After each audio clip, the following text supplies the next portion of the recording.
Irmãos, queria saudá-los com a graça e a paz do Senhor. Vamos dar continuidade à nossa exposição bíblica do livro do profeta Malaquias. E uma das vantagens que temos em trabalhar livros bíblicos do início ao fim é que nós não somos seletivos em relação ao que vamos pregar. Nós pregamos exatamente o que o texto ele vai dizer. O tema do texto é o tema da pregação. Por que estou falando isso? Porque possivelmente não escolheria um texto tão duro, uma mensagem tão forte, uma mensagem tão confrontativa como esse texto que vamos expor hoje, que é o texto de Malaquias, capítulo 1, versículos de 6 a 14. A mensagem desse texto é uma mensagem de confrontação, é uma mensagem muito forte. Assim como, na verdade, o livro do profeta Malaquias é um livro de confrontação. Tanto que o capítulo 1, versículo 1, diz sentença pronunciada pelo Senhor contra Israel por meio de Malaquias. Essa palavra sentença significa literalmente peso. Né? Então, de fato, é um peso, é uma sentença, mas nós somos grandemente edificados quando somos confrontados com aquilo que é perfeito, com aquilo que é infalível, que é suficiente, que é autoritativo, que é exatamente a palavra de Deus. Então, essa é a vantagem de pregarmos livros bíblicos inteiros, né? Porque se fosse para escolher meramente temas, possivelmente eu não escolheria um texto tão duro, tão direto, né, tão confrontativo como é esse texto de Malaquias. Todos são, mas eu acho que esse e algumas outras passagens desse livro, elas têm um destaque maior em relação a essa confrontação. Então, queria que, antes de você prosseguir com esse vídeo, você pudesse pegar a sua Bíblia. Hoje eu não vou colocar o texto aqui em tela, então queria solicitar que cada um de vocês pudessem pegar sua Bíblia agora e acompanhar esse texto bíblico, tá bom? Então, nesse momento, nós iremos fazer toda a leitura dessa passagem. Malaquias, capítulo 1, versículos 6 a 14. Por favor, acompanhe comigo a leitura. O filho honra o pai, e o servo respeita o seu senhor. Se eu sou pai, onde está a minha honra? E se eu sou senhor, onde está o respeito para comigo? Eu, o Senhor dos Exércitos, pergunto isso a vocês, sacerdotes que desprezam o meu nome. Mas vocês perguntam: como desprezamos o teu nome? Vocês oferecem pão impuro sobre o meu altar e ainda perguntam: em que te havemos profanado? Nisso de pensarem que a mesa do Senhor pode ser desprezada. Quando vocês oferecem em sacrifício um animal cego, será que isso não está errado? E, quando trazem um animal coxo ou doente, será que isso não está errado? Ora, experimentem oferecer um animal desses ao seu governador. Será que ele se agradará de vocês ou será favorável a vocês? Diz o Senhor dos Exércitos. E agora, sacerdotes, supliquem o favor de Deus para que nos conceda a sua graça. Mas, com tais ofertas nas mãos, será que ele será favorável a vocês? Diz o Senhor dos Exércitos. Quem dera houvesse entre vocês alguém que fechasse as portas do templo para que não acendesse em vão o fogo do meu altar. Eu não tenho prazer em vocês, diz o Senhor dos Exércitos, nem aceitarei as suas ofertas, mas, desde o nascente do sol até o poente, é grande o meu nome entre as nações. Em todos os lugares lhe é queimado incenso e são trazidas ofertas puras, porque é grande o meu nome entre as nações, diz o Senhor dos Exércitos. Mas vocês estão profanando o meu nome, quando pensam que a mesa do Senhor é impura e que a comida que é oferecida sobre ela pode ser desprezada. E vocês dizem ainda: que canseira! E torcem o nariz para isso, diz o Senhor dos Exércitos. Oferecem animais roubados, coxos ou doentes. Vocês acham que eu vou aceitar isso? Diz o Senhor. Maldito seja o enganador que, tendo um animal sadio no seu rebanho, promete e oferece ao Senhor um defeituoso, porque eu sou grande rei, diz o Senhor dos exércitos, e o meu nome é terrível entre as nações. Vamos fazer uma oração rápida. Senhor Deus, peço que o Senhor possa me ajudar a expor a tua palavra, que possa fazer com fidelidade, e peço que o Senhor ajude aos meus irmãos, que o Senhor ajude a igreja, que o Senhor traga iluminação e entendimento a cada um e que possamos aplicar aquilo que vamos aprender hoje. Oramos assim no nome do Senhor Jesus. Amém. Bem, que é importante falarmos sobre o culto que agrada a Deus, porque a vida da igreja é um culto.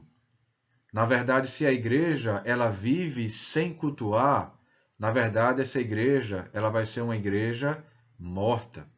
Não há nenhum ministério que possa prosperar, que possa ir para frente sem culto e sem adoração.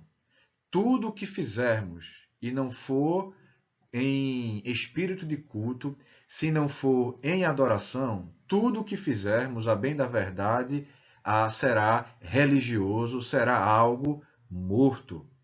Qualquer projeto missionário que venhamos a fazer, que possamos pensar, qualquer empreitada ministerial que venhamos a fazer, mas se isso não for, se não vier antes disso um culto ao Senhor, na verdade, nada disso terá o seu efeito ou o seu valor esperado. Porque, a bem da verdade, nós existimos para cultuar o Senhor. Nós existimos para adoração, para adorarmos a Deus. Romanos 11:36 diz: porque dele, por ele e para ele são todas as coisas. Glória, pois, a ele eternamente. Amém. 1 Coríntios 10:31, o apóstolo Paulo vai dizer: quer comais, quer bebais, quer façais qualquer outra coisa, fazei tudo para a glória de Deus. Quando olhamos textos como Efésios capítulo 1, versículos 6, versículos 12 e 14, observamos que, na verdade, o fim da salvação é para que possamos louvar a gloriosa graça do Senhor. Por isso que é importante entendermos como devemos cultuar, como devemos adorar o Senhor. Primeiramente, como devemos fazer isso nos nossos cultos congregacionais, cultos das quartas-feiras, culto de oração, culto nos domingos, culto dos jovens, culto nos lares, enfim, culto da união feminina. Não somente esses cultos que são cultos congregacionais, onde a igreja se reúne em um grupo ali reunido, então toda a igreja, e juntos ali nós vamos adorar o Senhor, iremos prestar culto a Ele. Mas também culto é a nossa vida. Tudo que nós fazemos, na verdade, deve ser um culto ao Senhor, um estilo de vida de adoração, de cultuar ao Senhor. Então, falar sobre o culto que agrada a Deus, isso é, na verdade, essencial, é muito mais do que importante. Isso é essencial, porque se nós não cultuamos a Deus, tudo que nós fazemos não irá passar de farisaísmo, não é? Então, devemos de fato olhar para esse texto e aprender algumas lições de como devemos prestar um culto que agrade a Deus. E iremos ver basicamente 6 lições que esse texto bíblico ele tem a nos ensinar como cultuar a Deus da forma que o agrade, tá bom? Não estou dizendo que tudo que devemos fazer sobre cultuar o Senhor, tudo que devemos saber sobre o culto a Deus, se encontra nessa passagem. Não, não estou dizendo isso. Eu estou dizendo que podemos, ao menos, aprender 6 lições de como devemos cultuar o Senhor, um culto agradável a Ele. Vejamos quais são essas lições. Primeira lição é que nós devemos considerar a Bíblia como nossa única regra de fé e prática. Por que estou dizendo isso? Bem, se lermos Levítico, capítulo 20, versículo 22. Na verdade, Levítico 22, verso 20. Troquei aí capítulo e versículo. Olha o que o texto diz. O cego, aleijado, mutilado, ulceroso, sarnoso ou cheio de feridas na pele, vocês não os devem oferecer ao Senhor, e deles não devem apresentar como oferta queimada ao Senhor sobre o altar. Nessa passagem, nós observamos o Senhor falando para os sacerdotes, falando através do profeta Malaquias.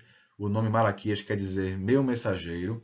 O Senhor está falando através do profeta aos sacerdotes, aos líderes, aqueles que oficiavam entre Deus e o povo, aqueles que representavam o povo perante Deus e representavam Deus também para o povo, por exemplo, através do ensino da palavra, através do ensino da lei, da palavra de Deus.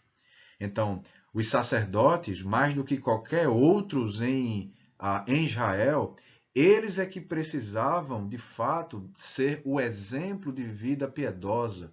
Aqueles que, de fato, deveriam cultuar o Senhor, um culto que agradasse a Ele, um culto em espírito e em verdade. O Senhor já havia confrontado o primeiro pecado do povo, que era a dúvida do povo em duvidar do amor de Deus. O povo esperava um rei da linhagem de Davi, o povo esperava prosperidade, o povo esperava a nova aliança, mas eles não conseguiam presenciar tudo isso, eles não tinham isso na sua forma plena, e porque eles não tinham isso que esperavam, eles diziam que o Senhor não os amava. E nós vimos há 15 dias atrás, na primeira pregação no livro de Malaquias, que o Senhor, sim, o Senhor os amava. O Senhor declarou isso abertamente no versículo 2 do capítulo 1. O Senhor provou isso, mostrando que ele elegeu Jacó, ele elegeu Israel, mas rejeitou Esaú, rejeitou Edom, rejeitou os edomitas. E isso é uma grande prova, uma grande manifestação do amor, a eleição, a salvação, o ser povo de Deus, o pertencer ao Senhor. E o que é que o povo, o que é que os líderes, o que é que os sacerdotes, que é quem está aqui em foco aqui, o que os sacerdotes estavam dando em troca diante de um grande amor de Deus? Amor esse que foi manifesto também no Êxodo, amor esse que também foi manifesto libertando o seu povo, os judeus, do exílio na Babilônia. Quantos milagres o Senhor não operou no Êxodo? Se você ler o livro de Êxodo, se você ler como foi a peregrinação do povo pelo deserto, você vai ver que o Senhor operou grandes milagres, grandes sinais miraculosos entre o povo, em favor do povo. Tudo isso como uma consequência de que o povo de Israel eram eleitos, eles eram escolhidos do Senhor. Mas aqueles que deveriam ser exemplos para o povo, que deveriam representar o povo diante de Deus e Deus diante do povo, esses estavam muito, mas muito distantes do Senhor. E a primeira coisa que nós observamos aqui que eles não faziam e que nós devemos fazer é que eles não consideravam a Bíblia, no caso eles tinham a lei de Deus, não é? Eles não consideravam a lei como a sua única regra de fé e prática. Nós devemos considerar a palavra de Deus como a nossa única regra de fé e prática. Observamos no texto de Levítico 22:20 que os animais, para que pudessem ser oferecidos como sacrifício, eles deveriam ser animais perfeitos, deveria ser o que havia de melhor no rebanho e não meramente qualquer coisa, e não meramente qualquer sacrifício. E o povo estava oferecendo sacrifícios de animais coxos, de animais cegos, de animais aleijados, de animais roubados, de animais dilacerados. Eles estavam, basicamente, desculpe a expressão, eles estavam literalmente, em alguns casos, oferecendo carniça para o Senhor. Eles estavam oferecendo que não era nem de segunda categoria, era de terceira, quarta, quinta categoria. E olhe lá, era isso que eles estavam aceitando do povo e oferecendo isso ao Senhor. Por que estavam fazendo isso? Será que é porque eles conheciam a palavra de Deus? De forma nenhuma. Eles conheciam a palavra do Senhor. Se tinha uma classe que conhecia de fato a lei do Senhor, esses eram os sacerdotes. Eles conheciam a palavra do Senhor. Era a função deles ensinar a lei do Senhor para o povo. Mas era justamente eles, os sacerdotes, que estavam abertamente rejeitando a palavra de Deus. A Bíblia, a palavra de Deus, já não era a regra única de fé e prática. Eles estavam fazendo aquilo que talvez fosse mais conveniente para eles, o que fosse mais fácil, o que desse menos trabalho, o que desgastasse menos a eles. Eles não queriam prestar um culto de excelência, mas queriam oferecer qualquer coisa para o Senhor. Você vai observar isso nos versículos 6 a 8 e nos versículos 12 a 13. Meus queridos irmãos, a palavra de Deus ela não pode ser um detalhe nas nossas vidas. A palavra de Deus ela não pode ser um detalhe nos nossos cultos. O momento mais importante do nosso culto congregacional, por exemplo, é o momento da exposição da palavra de Deus, porque é nesse momento que nós vamos ouvir literalmente a palavra de Deus, que nós vamos ouvir literalmente a voz de Deus através do pregador, desde que o pregador pregue com fidelidade as Escrituras. Nós devemos ser daqueles que devemos ser como obreiros aprovados, que manejam corretamente a palavra de Deus. Nós não podemos considerar a Bíblia como um detalhe. E nós consideramos a Bíblia como um detalhe quando nós não investimos tempo de qualidade na meditação bíblica, no ler a palavra, no estudar a palavra. Quando nós fazemos isso, nós estamos sim não considerando a Bíblia como essencial e como a nossa única regra de fé e prática. Os nossos cultos, jamais, tudo que venhamos a fazer, qualquer programação, qualquer culto, a palavra de Deus deve ocupar o lugar principal. Não é à toa que os púlpitos, na maioria das igrejas conservadoras, das igrejas sérias, ficam no meio do templo. Não quer dizer que se ele não ficar no meio do templo há pecado, mas há um simbolismo nisso. O simbolismo é que no púlpito a palavra é pregada ali daquele púlpito para mostrar que ali há a centralidade da palavra. Sim, nos nossos cultos devemos considerar a Bíblia como a nossa única regra de fé e prática, seja nos cultos congregacionais, seja na nossa vida, que deve ser um culto permanente. Essa é a primeira lição. Segunda lição que vamos aprender. A segunda lição que aprendemos é que devemos andar com o Senhor. Os mesmos versículos, 6 a 8, versículos 12 e 13. O que esses textos, esses versículos têm a falar sobre o andar com o Senhor? Porque os sacerdotes, eles conheciam muito sobre o Senhor. Eles conheciam muito sobre a palavra do Senhor, sobre a lei do Senhor. Eles conheciam muito sobre isso, mas eles não estavam andando com Deus. O conhecimento que tinham não era condizente com a prática desse conhecimento. Devemos sim estudar a palavra, ter a palavra como a nossa única regra de fé e prática, mas ao mesmo tempo nós devemos andar com o Senhor.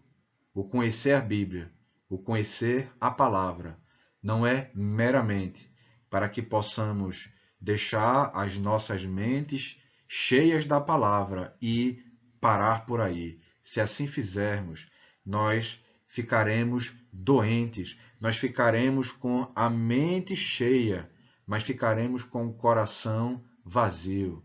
Poderemos ser pensadores ambulantes, poderemos ser Bíblias ambulantes, poderemos ser uma concordância bíblica ambulante, mas se não tiver prática, seremos meramente ambulantes, seremos meramente hipócritas, porque nós conhecemos a palavra, mas nós não vivemos e praticamos. Uma palavra muito firme, uma palavra muito dura, mas essa palavra foi dita aos sacerdotes e tem a nos ensinar ainda hoje. Terceira lição. A terceira lição é que nós, para que possamos prestar um culto agradável a Deus, nós devemos ter um coração quebrantado.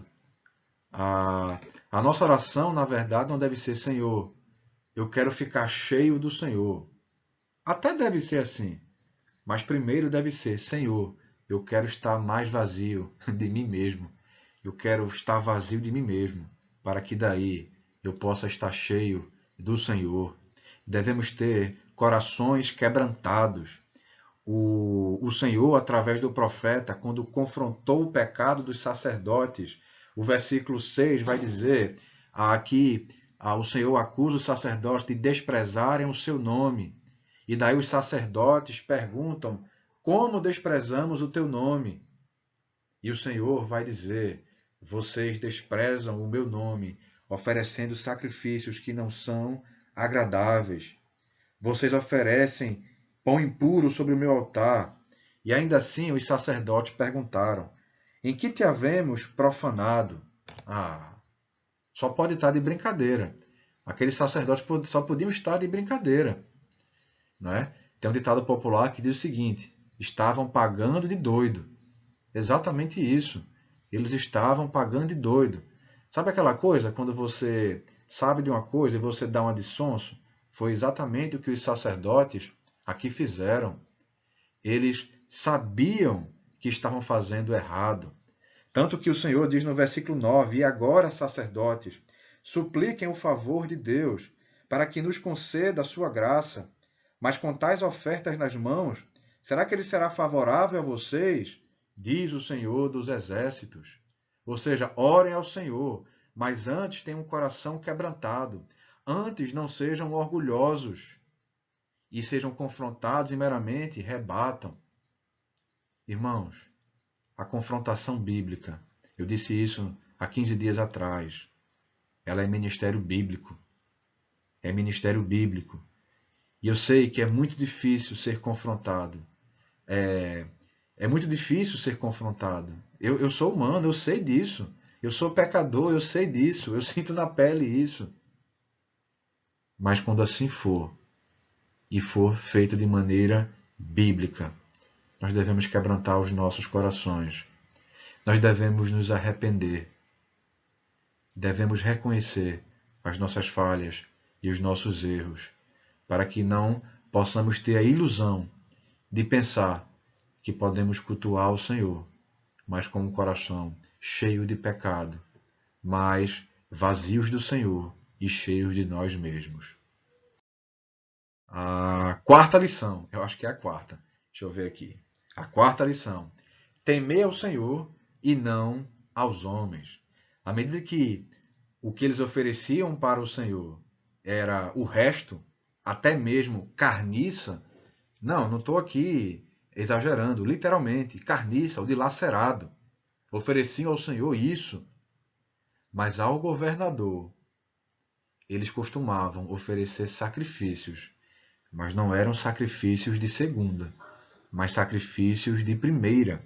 Olha o que diz o versículo 8. Quando vocês oferecem em sacrifício um animal cego, será que isso não está errado? E quando trazem um animal coxo ou doente, será que isso não está errado? Ora, experimentem oferecer um animal desses ao seu governador. Será que ele se agradará de vocês ou será favorável a vocês? Diz o Senhor dos Exércitos. Por que o profeta fala isso? Porque era hábito, irmãos. Eles ofereciam sacrifícios ao governador. Mas pergunta: quem foi que libertou o povo do êxodo da escravidão no Egito? Pergunta: quem foi com mão poderosa que livrou durante 40 anos de peregrinação o povo dos perigos do deserto? Quem foi que escolheu Israel para ser o seu povo? Quem foi que livrou E depois de um período longo de exílio na Babilônia, quem foi que tirou o povo do exílio? Será que foi o rei Ciro? Será que foi o rei Dario, que foram reis persas? Será que foi o governador? Não, foi o Senhor. Foi o Senhor. Irmãos, devemos obedecer às nossas autoridades. Devemos sim ter preferências políticas. Sim, não é errado. Devemos ter líderes que nós admiramos. Podemos ter? Sim, podemos ter. Mas não podemos temer a nenhum homem, seja o presidente, seja um governador, seja um prefeito, qualquer outro político que seja um diácono, um presbítero, seja um pastor. Não devemos temer a esses homens mais do que ao Senhor. O culto que nós prestamos ao Senhor não deve ser para que o terceiro veja e possa aprovar, mas o culto que nós prestamos ao Senhor deve ser um culto que o Senhor veja e se agrade de nós. O que fazemos entre quatro paredes, quando homem nenhum vê? Se o que nós fazemos desagrada ao Senhor, mas quando nós não estamos entre quatro paredes, fazemos aquilo, pelo menos de forma externa, né? Que é aprovável diante desses homens. Nós estamos temendo aos homens mais do que a Deus. Nas redes sociais, a política está fervilhando e lançaram uma hashtag, hashtag fechado com um político tal. Sabe de uma coisa? Jamais farei isso. Sabe de uma coisa? Você jamais deve fazer isso. Sabe por quê? Porque se você fica fechado com um político desse, em muitos momentos ele vai fazer algo, ele vai tomar alguma decisão que não vai ser o melhor biblicamente a se fazer. Não estou dizendo que nós devemos ser apolíticos. Não, podemos ser, sim, envolvidos com a política. Mas devemos ter muito cuidado. Só existe um Messias. E esse Messias que existe é o Senhor Jesus Cristo. Ele é o único Messias que existe. Ele é o único Senhor. Ele é o único Salvador que existe. Não podemos ter preferências políticas, como, por exemplo, nós temos no clássico dos clássicos, como temos nos clássicos das emoções, no clássico das multidões. Fala aqui de Náutico Sport, Náutico e Santa Cruz Sport. Não. Se o meu time, o Náutico, ele cair, ele ficar sem divisão, ele for o Ibis, eu continuarei torcendo pelo Náutico. Mas se qualquer homem, seja quem for, seja um pastor, seja um meu líder, seja um presidente, seja quem for, fizer algo que agrade, eu não estou fechado com ele. Não estou fechado com ele. Mas eu estou fechado tão somente. Nós devemos estar fechados tão somente com o Senhor Jesus Cristo. Não com homem nenhum, não com governador nenhum, com ninguém, mas tão somente com o Senhor Jesus Cristo. Quinta lição.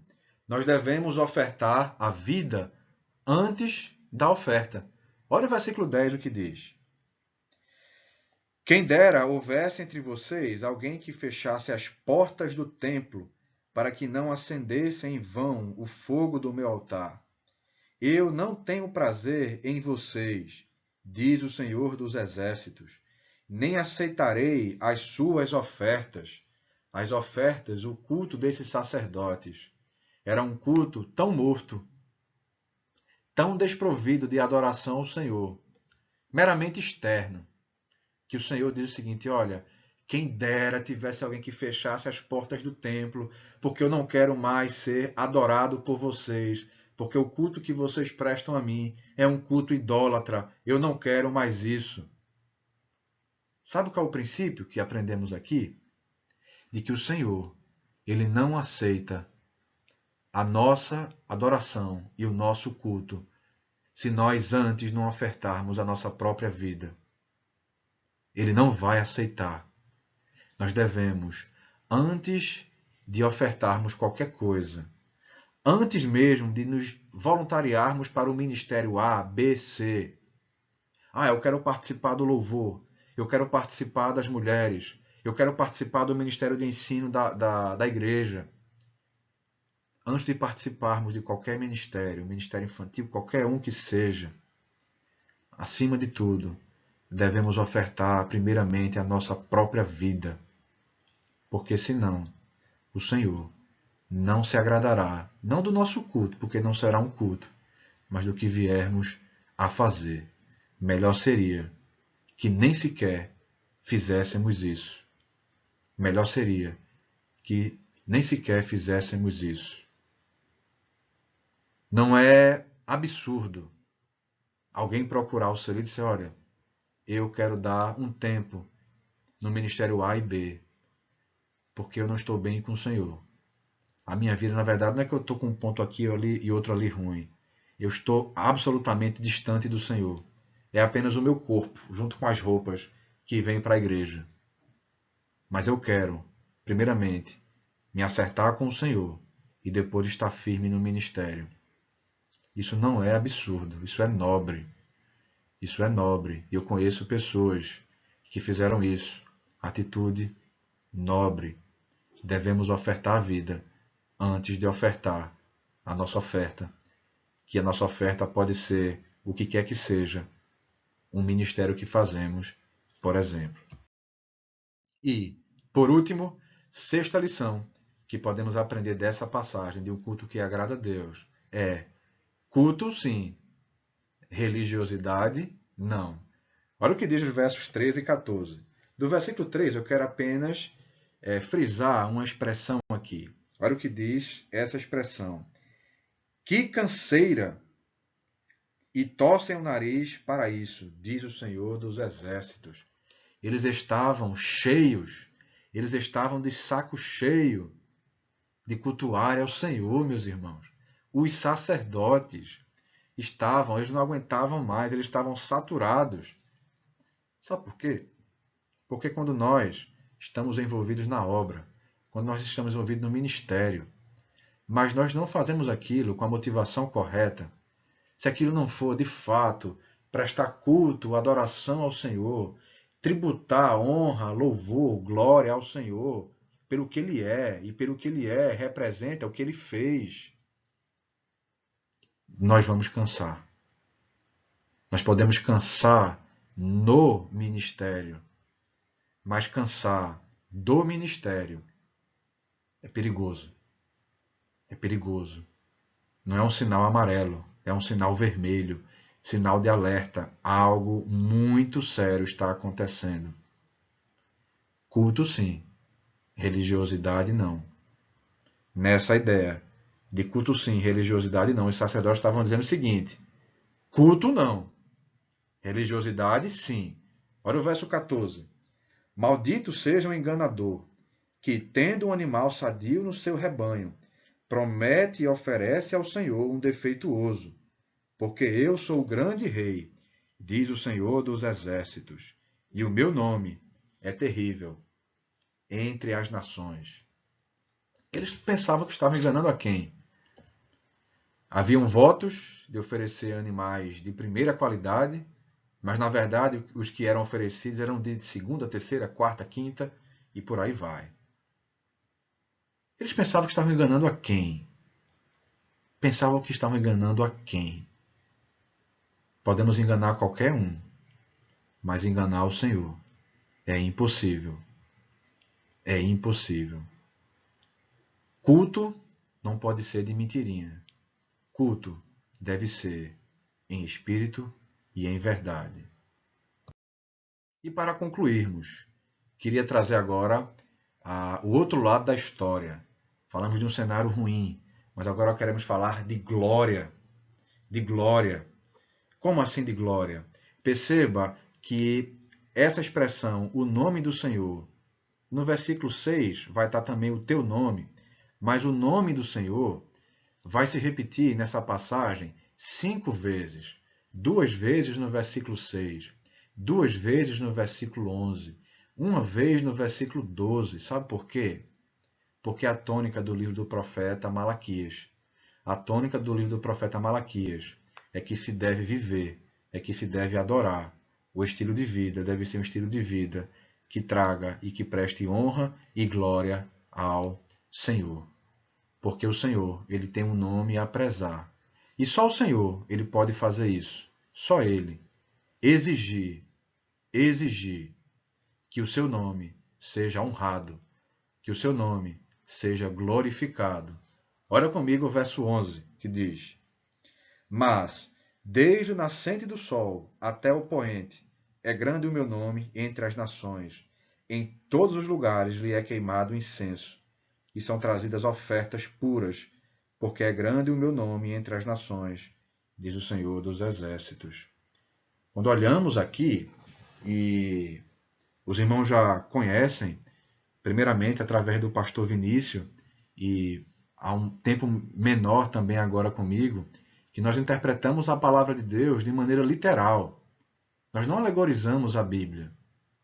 E nós, olhando para esse texto de forma literal, de forma normal, nós observamos algumas coisas, podemos tirar algumas percepções desse versículo. A primeira é, desde o nascente do sol até o poente. Expressão semelhante você vai ver no Salmo 50, versículo 1.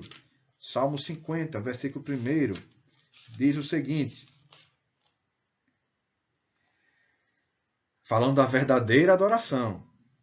Fala o poderoso, o Senhor Deus, e chama a terra, desde o Oriente até o Ocidente.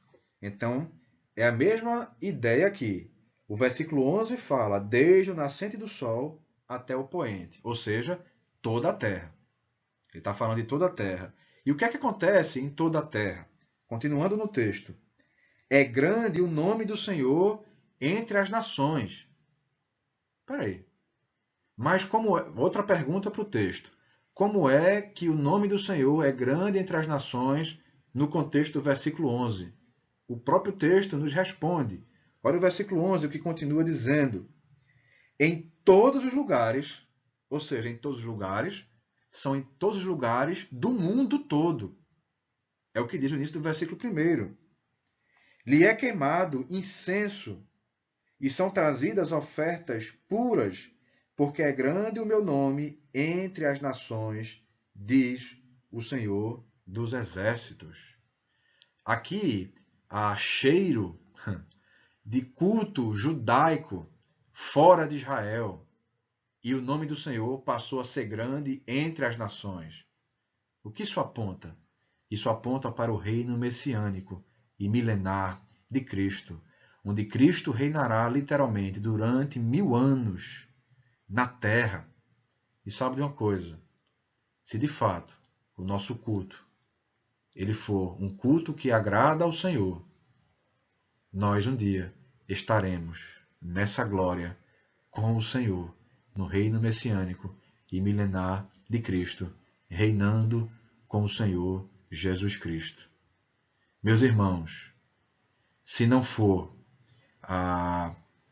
por amor da glória do Deus Pai acima de tudo, se não for no nome do Senhor Jesus Cristo, e se não for no poder capacitador do Espírito Santo, se não for na dependência do Deus triuno, é impossível prestarmos um culto que agrade a Deus. E eu creio que a chave de tudo isso é, agora eu vou grifar, achei interessante isso, eu vou grifar. Se não for aqui, por amor do nome do Senhor, não vamos a lugar nenhum. Não vamos a lugar nenhum. O culto que agrada ao Senhor parte disso aí. Se não, é só faça aquilo, deixe de fazer aquilo. Que o Senhor nos abençoe. Que o Senhor ele se apiede das nossas vidas. E que essa palavra ela possa tocar, penetrar profundamente os nossos corações. Que possamos refletir e meditar no que esse texto tem a nos ensinar. Para concluir, vamos orar. Deus Todo-Poderoso, obrigado, Senhor, porque a Tua Palavra ela nos mostra, nos traz lições, ensinamentos do que devemos entender, princípios e valores do culto que prestamos ao Senhor. que deve ser agradável a Ti. De fato, Senhor, que possamos prestar um culto em espírito e em verdade, que possamos ser menos religiosos e mais crentes. Ajuda-nos, ó Deus. Tem misericórdia das nossas vidas, pelas vezes que falhamos nisso e se estamos falhando nesse momento. Oramos assim, no nome do Senhor Jesus. Amém. Meu irmão, minha irmã, que o Senhor abençoe ricamente a sua vida. Deus nos abençoe.